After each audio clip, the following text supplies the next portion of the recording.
Now, with those college football playoff rankings coming out last night, a lot of buzz, a lot of conversation. Here's where Georgia is. That was obviously the story. Hey, Oregon's still at 1. Great. Ohio State, they're at 2, but they be seeded 5th. Awesome. We look through the bracket, and we see where these teams are ranked.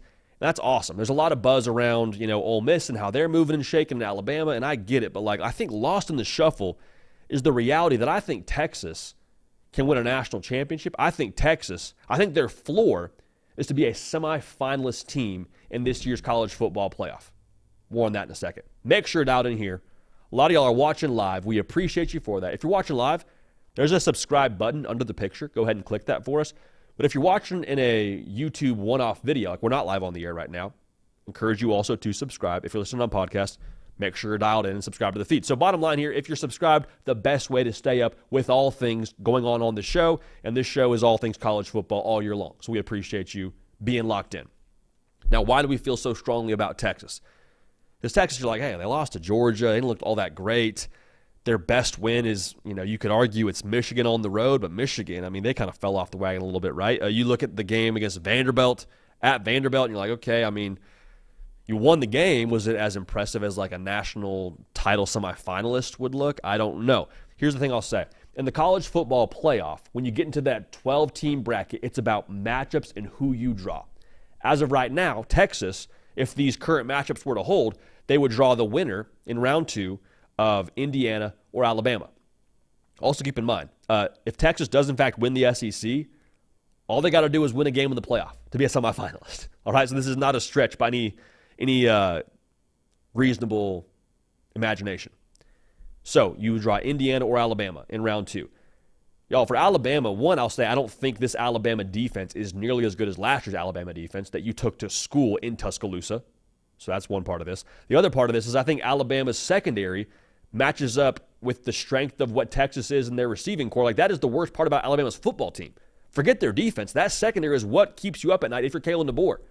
Now, it did a good enough job getting after Garrett Nussmeier because your front seven was, bringing darn near the entire game, and Brian Kelly let you know about it.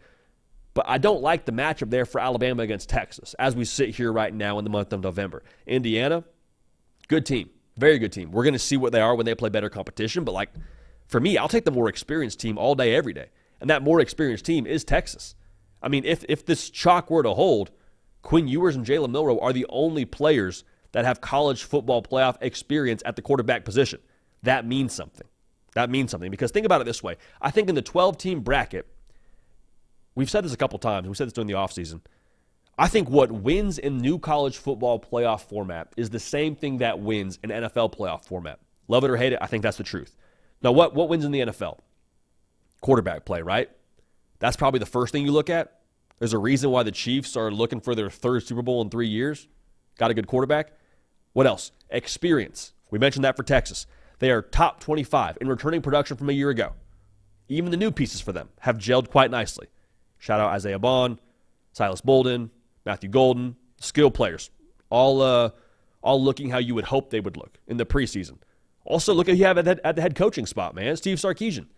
He has the experience now as a coordinator in winning national championships.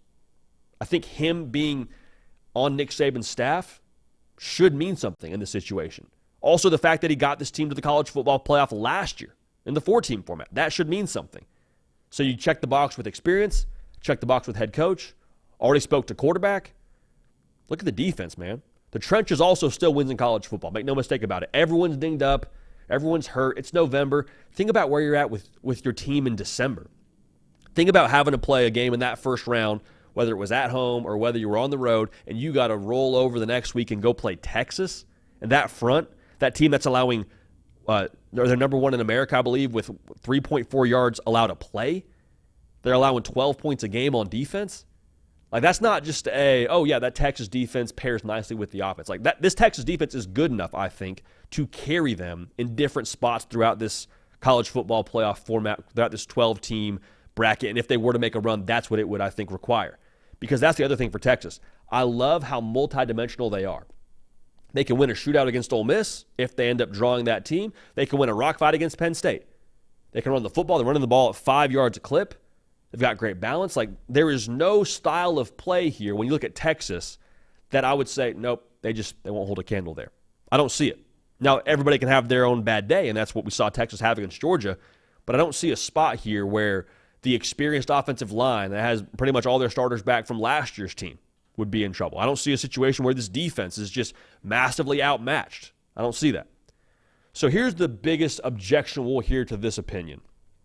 That's nice, but we saw them play against a team with national caliber kind of chops, national title caliber kind of chops in Georgia, right? We saw it, didn't look good. They came to Austin, Texas. As Kirk Cousins says, walk in your trap, take over your trap. That was what happened when Georgia came to Austin, all right? Beat them by 2 scores. And Carson Beck threw 3 picks. And still it was a 2-score game. Embarrassing, right? Here's what I would say. I think Quinn Ewers, what he is today and what he was in that game, 2 different things. Because remember now, Quinn Ewers, coming off of an injury, he had only got 1 game under his belt since the injury to play against Oklahoma. And he also didn't look that great against Oklahoma. He wasn't in rhythm. He wasn't comfortable, clearly, in the pocket. And so I think if Quinn Ewers has some continuity from week to week heading into the game against Georgia, I think he sees the picture a lot more clearly. I think the game slows down for him. I think he makes better decisions. And I think, honestly, you don't give Georgia the short field that you gave them. And still the defense, I thought, did a more than halfway decent job against that Georgia offense. Forcing 3 picks. Not bad.